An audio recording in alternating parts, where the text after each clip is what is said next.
Group of 3, Manifesto ID 394. Lot number 394, group of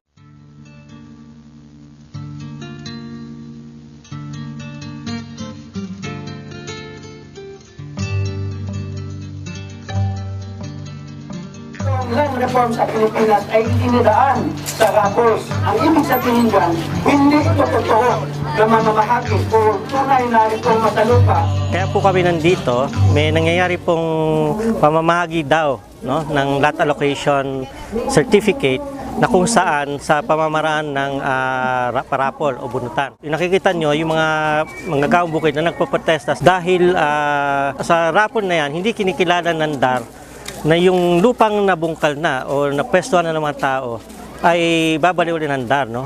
Maliban sa ayaw niya kilalanin mga gawang bukid, yung tinatapyas pa, no? Yung lupa.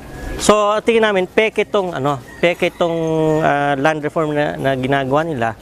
Ang problema pag yung binunot mong lote ay may nagbubungkal na. Diba? Away lang yun. Mukhang yun ang naman talaga ang gusto ng DAR. Mag-away-away yung mga tao dito para mawala yung pagkakaisa, yung lalabanan ng mga kuwangko. Kilala naman nila yung organisasyon natin, nakikipag-usap sa kanila, pero ayaw nilang kilalanin sa proseso ng pagbuno. Ang mas maganda, mag-coordinate sila sa mga organisasyon para mapayapa natin, maaayos yung pamamagi ng lupa. Kasi hinati na yan ang magsasaka 2005 pa, after ng strike.